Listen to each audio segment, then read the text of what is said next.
guys, welcome back to Simply Fujica, a place for budding and aspiring entrepreneurs. Guys, if this is the first time to this channel, I want to welcome you. My name is Fujica and we are talking about all things home care. We also talk about how do you start your own businesses on this channel. We really talk about being the best version of ourselves. Guys, I want to welcome you back to another week here at Simply Fujica.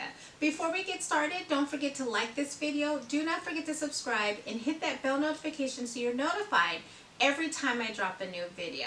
Okay, guys, if you are familiar with my channel, you know that last week I interviewed a licensed personal care aide. And one of the things Hawa talked about in that video is making sure you're hiring the right person to represent your agency. Guys, if you're not familiar with that video, I will make sure that it is linked above, and I will also make sure it's included in the job description below. But so we thought today would be a good time to talk about, what does that job description look like? How do I track that talent that I need to represent my home care agency? So guys, if that sounds like something that you want to listen to, then stay tuned. Okay guys, welcome back to my desktop. So hopefully by now you can see the job description. I do want to point out that you can go onto google.com and pretty much Google any type of job description that you are looking for. I will say that I typically go onto like an indeed.com or a careerbuilder.com and look for the job descriptions they have there, and then I build on top of that. So hopefully that's a helpful tip for you guys. But remember, this is an opportunity for you to really put on paper what you are looking to bring into your organization. So of course, you start with this type of, I don't know what to call it. I'm going to call it a matrix. But that is just the job title, what you are hiring for, what is the status. So something other than hourly that you might see is part-time. You might see on call. Depending on the position, if it's considered a management position or not, you may have salary. You may see exempt, non-exempt here. Of course, who do they report to in the organization? Now, once again, this will depend on your structure. If you were anything like me, when I first started, it was just me. So anyone coming into the company reported into myself. Okay. And then the department, I put home health. You can put, operations, you could put nursing, whatever you classified that department as, that's what you want to have listed here. If you don't want to have it listed here at all, you could always remove this. Okay. And then I always say you put some type of introduction into your company. So I put your home care here, but absolutely that should be your, of course, your organization's name at the top here. And it's just a little introduction of who you are and then what you were looking for, right? So definitely that's important here. The job summary, again, gives the person an idea of which in this, even though the person should know, you really want to write this as, again, I'm reiterating what position you're actually applying for, and then this is what we're looking for in the ideal candidate. So it's just a snapshot into that job title and then that job description. Once you are complete with the job summary, that's when you further break out what you need. So what's essential duties and responsibilities? So essentially, what will they be doing? Well, the home health aide will be providing essential duties and responsibilities. That means companionship, medication reminders, meal prep, light housekeeping, transferring, transportation. At that time, when we initially opened, we thought we were going to be providing transportation services. If you are not providing transportation services, there's no reason to list it here. Personal care, and then of course maintain patient updates in the CRM or customer relationship management system, whichever app you have decided to use. Okay, now that's essential, right? What's required? You definitely want the person to know what's required of them. Well, at this point, you want them to be registered as a home care aide.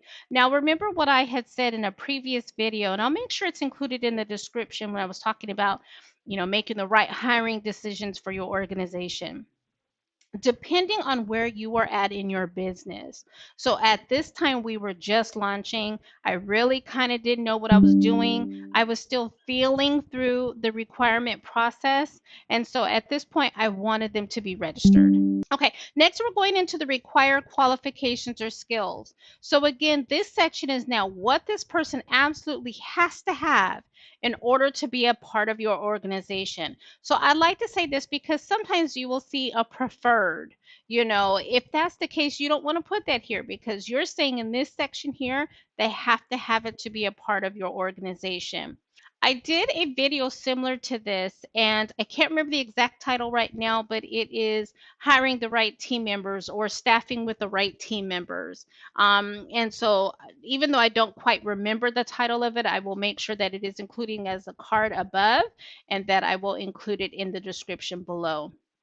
But if you're anything like me and you're just kind of starting out by yourself, at that time I was still trying to learn the process. I was learning how to onboard my home health aides. And so I wanted them to become registered. I wanted them to come with that registration. And so if you're already stable, if this is, say, your second or third round of interviewing, or you've already onboarding, so and you're considered stable, you may want to help that person through that registration process. And that is certainly an option. For me at this time, I was new. I really was still trying to understand the process. And so I asked that they come with that. I put at least 1 year of experience. Now, again, if you're trying to niche, this is a good opportunity for you to say, I need you to come with 5 years of experience, because then you can tout yourself of having, over, let's say you have five, home health aides and they all have 5 years of experience. Well, then you can say your business carries over 25 years of professional experience in this industry. So see, these are type things that you can do to really set yourself apart from other home care agencies in your area. You want them to have a valid driver's license and car insurance. Now, remember, I wanted them to have car insurance because we were out offering transportation services. If you are not offering transportation services and you don't have a policy to carry them on, then that's not necessarily needed. Okay. Current CPR card, clean TB test or chest x ray, willing to submit two professional references. So at that time, I wanted to speak to two people that could vouch on your behalf. And of course, these were professional references, not personal ones. And then, of course, willing to submit to a background check and or drug screen. Okay. In terms of interpersonal skills, I put on here commitment to delivering quality care. Now, I love the interview that I did with Hawa last week. Again, I will make sure that that is included as a resource within the video description also. She talked about making sure you understand what level of experience this person brings to the table, because this person is ultimately going to be representing your agency. And so with that being said, the only way at that point you could really speak to that is to have that person talk about their experience. Tell me about a time when XYZ. Tell me about your attendance from XYZ. So this is where you get them to really talk. And I would say this, depending on the answer, you certainly know if the person is being honest or not. And depending on how, so you really, I always love to really talk to a person during an interview, because anyone can give you a quick answer, but when you ask for details, when you ask them to dig a bit deeper, when you ask for a specific situation, that's how you can tell the real from the fake. Okay. And then excellent communication skills. Again, this is someone who's representing your agency. Are they going to be able to communicate the critical things to their patient, right? To your client? Are they going to be able to come back to you? Can you trust them to come back to you with information that may be difficult to say? So you want to make sure this person is able to communicate effectively with you. And then last, education. Certification licensing, you want them to have their current California Home Health Aide certificate.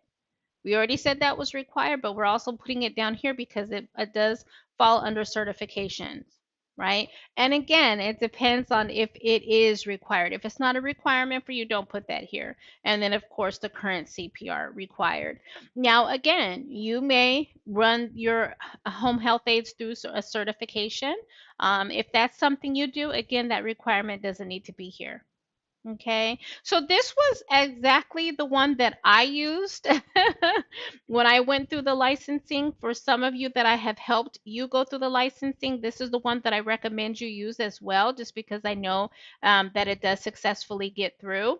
Um, and so it's really a chance for you to lay out that those expectations that you expect to see. And then you remember your required qualifications, those are the minimum. Now, as you start to niche, as soon as you start getting more experience under your belt, then that's where you can start thinking about those separators. What's making you different, right? What I'm going to end on is I love during onboarding to go over this with the home health aide. The reason why I love doing that is because those of us who are employers, or those of us who come with leadership experience, if you start running into a performance or an attendance issue, the first thing that a person will say is, "Oh, I didn't know that. Oh, I didn't realize that. No one ever told me." So if you make reviewing this as a part of the onboarding process, you make sure the person doesn't have any questions. If they do, you should have an answer for them. You have them initial the day and time that they went over it. You initial the day and time that you reviewed it with that person. So that way there is a understanding between employee and employer what is expected of them. Okay? What did I miss? Do you guys put anything different in your job descriptions? Make sure you include that information in the comments. Okay guys, that's all I have for you today. I hope you enjoyed this information. If you have any additional questions or comments, make sure you include them below. Other than that, guys, have a beautiful day and stay blessed.